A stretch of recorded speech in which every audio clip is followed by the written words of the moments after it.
കർത്താവ് നിങ്ങളോടുകൂടെ, അങ്ങേ ആത്മാവോടും കൂടെ. മർക്കോസിന്റെ വിശുദ്ധ സുവിശേഷത്തിൽ നിന്നുള്ള വായന. കർത്താവേ, അങ്ങേക്ക് മഹത്വം. അധ്യായം 1, തിരുവചനങ്ങൾ 7 മുതൽ. അക്കാലത്ത് യോഹന്നാൻ ഇപ്രകാരം ഉദ്ഘോഷിച്ചു: എന്നേക്കാൾ ശക്തനായവൻ എൻ്റെ പിന്നാലെ വരുന്നു. കുനിഞ്ഞ് അവൻ്റെ ചെരുപ്പിൻ്റെ വള്ളികൾ അഴിക്കാൻ പോലും ഞാൻ യോഗ്യനല്ല. ഞാൻ നിങ്ങൾക്ക് ജലം കൊണ്ടുള്ള സ്നാനം നൽകി, അവനോ പരിശുദ്ധാത്മാവാൽ നിങ്ങൾക്ക് സ്നാനം നൽകും. അന്നൊരിക്കൽ യേശു ഗലീലയിലെ നസ്രത്തിൽ നിന്ന് വന്ന് യോർദാനിൽ വെച്ച് യോഹന്നാനിൽ നിന്ന് സ്നാനം സ്വീകരിച്ചു. വെള്ളത്തിൽ നിന്ന് കയറുമ്പോൾ പെട്ടെന്ന് ആകാശം പിളരുന്നതും ആത്മാവ് പ്രാവിൻ്റെ രൂപത്തിൽ തൻ്റെ മേൽ ഇറങ്ങി വരുന്നതും അവൻ കണ്ടു. സ്വർഗത്തിൽ നിന്ന് ഒരു സ്വരമുണ്ടായി: നീ എൻ്റെ പ്രിയപുത്രൻ, നിന്നിൽ ഞാൻ പ്രസാദിച്ചിരിക്കുന്നു. കർത്താവിൻ്റെ സുവിശേഷം. ക്രിസ്തുവേ, അങ്ങേക്ക് സ്തുതി. ഈശോയിൽ ഏറെ സ്നേഹിക്കപ്പെടുന്നവരെ, നാളെ തിരുസഭ പ്രത്യക്ഷീകരണ തിരുനാളിനായിട്ട്, അല്ലെങ്കിൽ the feast of the epiphany, Denha തിരുനാളെന്ന് നമ്മൾ പറയും, തിരുനാളിനായിട്ട് സഭ നാളെ ഒരുങ്ങുകയാണ്. അതിനു മുൻപായി ഇന്നത്തെ സുവിശേഷ ഭാഗത്തും ഇന്നത്തെ ആദ്യ വായനയിലുമെല്ലാം വചനം നമ്മോട് പറയുന്നത്, ലോകത്തിന് ക്രിസ്തുവിനെ പിതാവായ ദൈവം നൽകി.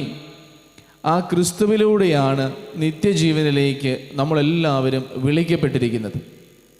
ആദ്യ വായനയിൽ യോഹന്നാൻ ശ്ലീഹ കർത്താവിലാണ് നിത്യജീവനെന്നും ആ ക്രിസ്തുവിന് സാക്ഷ്യം നൽകുന്ന 3 ഘടകങ്ങളെക്കുറിച്ച് പറയുന്നുണ്ട്. 1 ജലം, 2 രക്തം, 3 ആത്മാവ്. ഈ 3 കാര്യങ്ങളുടെ സാക്ഷ്യത്തിലൂടെയാണ് ലോകത്തിലേക്ക് വരാനിരുന്ന മിശിഹായാണ് യേശു ക്രിസ്തു എന്ന് നമുക്ക് തെളിയിക്കപ്പെട്ടിരിക്കുന്നതെന്ന് യോഹന്നാൻ ശ്ലീഹ പറയുകയാണ്. ഒന്നാമത്തേത് ജലം എന്ന് പറയുന്നത് കർത്താവിൻ്റെ മാമോദീസായെ സൂചിപ്പിക്കുന്നതാണ്. ജലം കർത്താവിന് എങ്ങനെയാണ് സാക്ഷ്യം നൽകിയത്? അതിൽ നിന്നത്തെ സുവിശേഷത്തിൽ നമ്മൾ വായിച്ചു കേട്ടു. മാമോദീസ വേളയിൽ പിതാവായ ദൈവം പരിശുദ്ധാത്മാവിനോട് കൂടെ കർത്താവിന് സാക്ഷ്യപ്പെടുത്തിക്കൊണ്ട് പറയുന്നുണ്ട്: ഇവൻ എൻ്റെ പ്രിയപുത്രൻ. കർത്താവിൻ്റെ തൻ്റെ ദൗത്യവും കർത്താവിന് തൻ്റെ വ്യക്തിത്വവും വെളിപ്പെടുത്തി കൊടുക്കുന്നതിനോടൊപ്പം ലോകത്തിന് മുഴുവനും ക്രിസ്തു ആരാണെന്നും യേശു ക്രിസ്തു ലോകത്തിലേക്ക് വരാനിരിക്കുന്ന മിശിഹായാണെന്നും വെളിപ്പെടുത്തി കൊടുക്കുന്ന ഒരു അനുഭവവും സംഭവമായിരുന്നു മാമോദീസ. അതിനുശേഷം രണ്ടാമത്തേത് രക്തം എന്ന് പറയുന്നത് കർത്താവ് കുരിശിൽ നമുക്ക് വേണ്ടി ചിന്തിയ രക്തമാണ്. ലോകത്തിലേക്ക് വരാനിരുന്ന കർത്താവായ മിശിഹ ലോകം മുഴുവൻ്റെയും പാപത്തിനു വേണ്ടി രക്തം ചിന്തിക്കൊണ്ട് എല്ലാവരെയും സ്വാതന്ത്ര്യത്തിലേക്ക് നയിക്കുന്ന ക്രിസ്തു താനാണെന്ന്, മിശിഹ താനാണെന്ന് ലോകത്തിന് സാക്ഷ്യം നൽകുവാണ്. കുരിശിൽ, കാൽവരിയിലെ മലയിൽ, ബലിയിൽ കർത്താവ് നമുക്ക് വേണ്ടി ഒരുക്കിയ ഓരോ തുള്ളി രക്തവും, പ്രിയമുള്ളവരെ, നമ്മളോട് വിളിച്ചു പറയുന്നൊരു കാര്യം ഇതാണ്: എന്നെ രക്ഷിക്കുന്ന എൻ്റെ രക്ഷകനായ യേശു ക്രിസ്തു കർത്താവാണ്. ഇതാണ് എൻ്റെ രക്ഷകനായ ഈശോ എന്ന് കർത്താവിൻ്റെ രക്തം നമുക്ക് സാക്ഷ്യം നൽകുവാണ്. കാരണം മാനവകുലം ദൈവത്തോട് സ്ഥാപിച്ച ഉടമ്പടി, രക്തത്താൽ മുദ്ര ചെയ്ത ഉടമ്പടി മനുഷ്യകുലം ലംഘിച്ചതുവഴി പാപമോചനത്തിനായിട്ട് രക്തം ചിന്തേണ്ടി വന്നു. ആ രക്തം ചിന്തുവാൻ മറ്റാർക്കും യോഗ്യതയില്ലാത്തത് കൊണ്ട് ദൈവം മനുഷ്യനായി പിറന്ന് കർത്താവായ യേശു ക്രിസ്തുവിലൂടെ സർവ്വലോകത്തെയും സർവ്വ മനുഷ്യരെയും രക്ഷയിലേക്ക് അനയിച്ചു. അതിന് സാധ്യമായിരുന്നതും യോഗ്യതയുണ്ടായിരുന്നതും ഈശോയുടെ രക്തത്തിന് മാത്രമായിരുന്നു. അപ്പോൾ കാൽവരിയിലെ ബലിയിലെ, കുരിശിലെ ബലിയിൽ കർത്താവ് നമുക്ക് വേണ്ടി രക്തം ചിന്തിയത് ക്രിസ്തുവിന് അവിടുന്ന് നൽകിയ ഏറ്റവും വലിയ സാക്ഷ്യമാണ്. മൂന്നാമത്തേത് പരിശുദ്ധാത്മാവാണ്. മാമോദീസ വേളയിലും അതോടൊപ്പം തന്നെ കർത്താവിൻ്റെ രൂപാന്തരീകരണ വേളയിലും കർത്താവ് പ്രവർത്തിച്ച അത്ഭുതങ്ങളിലും പിന്നീട് പെന്തക്കോസ്തായിലുമെല്ലാം പരിശുദ്ധാത്മാവ് ക്രിസ്തുവിന് സാക്ഷ്യം നൽകുന്നുണ്ട്. പരിശുദ്ധാത്മാവിൻ്റെ ഓരോ പ്രവർത്തനങ്ങളും, പരിശുദ്ധാത്മാവ് നയിക്കുന്ന ഓരോ വഴികളും, പരിശുദ്ധാത്മാവ് ശിഷ്യഗണത്തിന്മേൽ ഇറങ്ങി വന്ന് പെന്തക്കോസ്തായിലുണ്ടായ പെന്തക്കോസ്ത അനുഭവമെല്ലാം ഈശോ കർത്താവാണെന്ന് ലോകത്തിന് മുൻപിൽ സാക്ഷ്യപ്പെടുത്തുവാണ്. ഈശോയെ ഏറ്റവും പ്രിയപ്പെട്ടവർ, ഇന്നത്തെ സുവിശേഷ ഭാഗത്ത് യോഹന്നാനിൽ നിന്ന് മാമോദീസ സ്വീകരിക്കുന്ന ഈശോയെ നമ്മൾ കാണുന്നുണ്ട്. എല്ലാവരും ചിന്തിക്കുന്നൊരു ചോദ്യം ഇതാണ്: എന്തുകൊണ്ടാണ് ഈശോ യോഹന്നാനിൽ നിന്നും മാമോദീസ സ്വീകരിക്കാൻ തയ്യാറായതും മാമോദീസ സ്വീകരിച്ചതും? യോഹന്നാൻ പോലും ചോദിക്കുന്നുണ്ട്: നീ എന്തുകൊണ്ടാണ് എൻ്റെ അടുക്കൽ വരുന്നത്? ഞാനല്ലേ നിൻ്റെ അടുക്കൽ വരുന്നത്? ഞാൻ ജലത്താൽ മാത്രമേ സ്നാനം നൽകുന്നു, നീ പരിശുദ്ധാത്മാവിനാൽ സ്നാനം നൽകുന്നവനല്ലേ? നിന്റെ ചെരുപ്പിൻ്റെ വാറഴിക്കാൻ പോലും എനിക്ക് യോഗ്യതയില്ലാതിരിക്കെ നീ എന്തുകൊണ്ടാണ് എൻ്റെ അടുക്കൽ വന്ന് സ്നാനം സ്വീകരിക്കുന്നത്?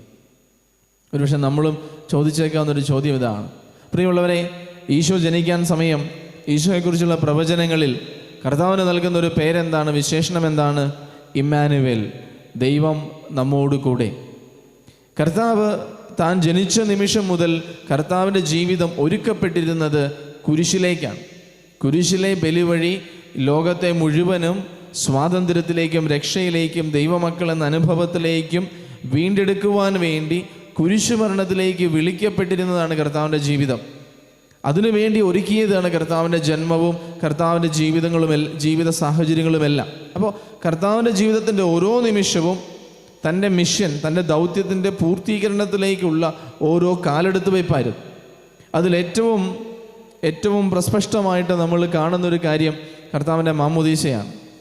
പിതാവ് തനിക്ക് വേണ്ടി ഒരുക്കി വെച്ചിരുന്ന ഈ ഒരു ജീവിതത്തിൻ്റെ പാനപാത്രം, അതിൻ്റെ ആദ്യത്തെ പടി അത് മാമോദീസയാണ്.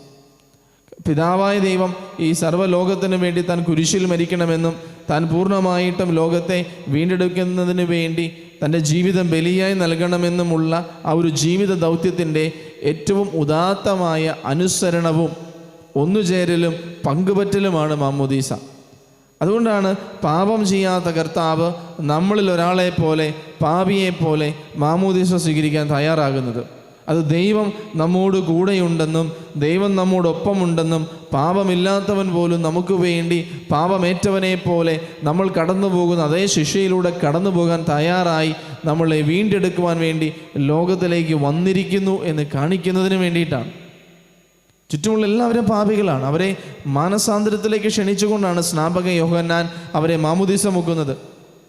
കർത്താവായ ഈശോ ക്രിസ്തു മാമോദീസ സ്വീകരിക്കുവാനായിട്ട് യോഹന്നാൻ്റെ അടുത്തേക്ക് ചെല്ലുമ്പോൾ, പ്രിയമുള്ളവരെ, ഈശോ നമുക്ക് തരുന്ന സന്ദേശം ഇതാണ്: ഞാൻ നിൻ്റെ കൂടെയുണ്ട്. നീ ചെയ്ത പാപത്തിൻ്റെ പരിഹാരമായിട്ട് നിനക്ക് വേണ്ടി കുരിശിലേറ്റപ്പെടുന്നതിന് മുൻപ് ഞാൻ നിന്നോട് കൂടെയുണ്ടെന്നതിന് ഞാൻ നിനക്ക് നൽകുന്ന ഏറ്റവും വലിയ അടയാളം ഇതാണ്. നിന്നെപ്പോലെ തന്നെ ഞാനും മാമോദീസ സ്വീകരിക്കാനായിട്ട് വരുന്നു. അതുകൊണ്ട് സ്വർഗം തുറക്കപ്പെട്ട് ആ നിമിഷം പരിശുദ്ധാത്മാവ് ഈശോയുടെ മേൽ ഇറങ്ങി വരികയും പിതാവായ ദൈവം സാക്ഷ്യപ്പെടുത്തുകയും ചെയ്യുകയാണ്: ഇവൻ എൻ്റെ പ്രിയപുത്രൻ, നീ എൻ്റെ പ്രിയപുത്രൻ, നിന്നിൽ ഞാൻ പ്രസാദിച്ചിരിക്കുന്നു. ഈശോയിൽ സ്നേഹം നിറഞ്ഞവരെ, കർത്താവിന് തൻ്റെ ജീവിതത്തിൻ്റെ ദൗത്യത്തെക്കുറിച്ചും കർത്താവിന് തൻ്റെ ലക്ഷ്യത്തെക്കുറിച്ചും എല്ലാ തരത്തിലും ഏറ്റവും ബോധ്യം നൽകിക്കൊണ്ടും ചുറ്റുമുള്ള എല്ലാവരെയും വിശ്വാസത്തിലേക്ക് അനയിച്ചുകൊണ്ടും നൽകിയ വലിയൊരു പ്രസ്താവനയാണിത്. ഇതിനുശേഷം നമുക്കറിയാം, ഈശോയെ പരിശുദ്ധാത്മാവ് നേരെ നയിച്ചത് മരുഭൂമിയിലേക്കാണ്.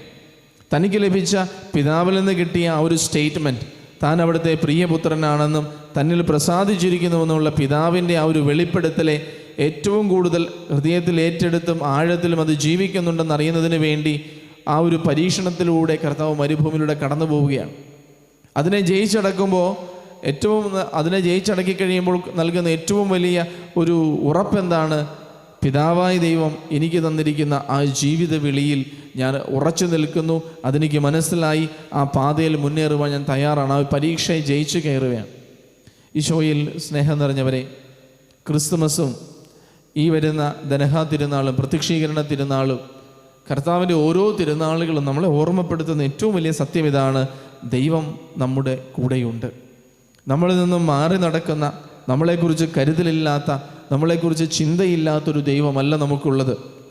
നമ്മുടെ വേദന കണ്ട്, നമ്മുടെ സങ്കടം കണ്ട്, നമ്മോട് മനസ്സലിഞ്ഞ് നമ്മുടെ കൂടെ നടക്കാൻ, നമ്മുടെ ഒപ്പമുള്ള, നമ്മുടെ വേദനകളിൽ പങ്കുപറ്റുന്ന, പാപമില്ലെങ്കിലും നമ്മുടെ പാപത്തിൻ്റെ എല്ലാ കയ്പും വേദനയും ഏറ്റെടുത്ത ഒരു ദൈവമാണ്, സ്നേഹമാണ് നമ്മുടെ കൂടെയുള്ളത്.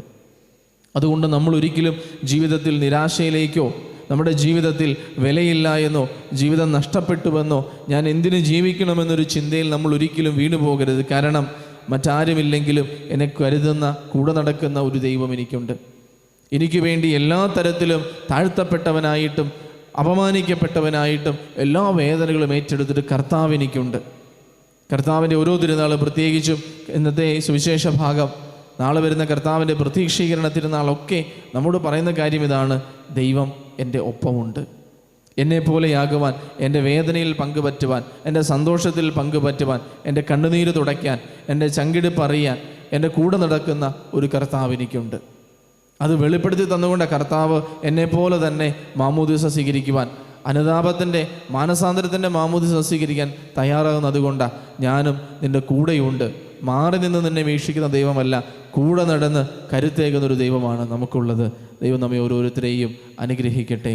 ആമേൻ.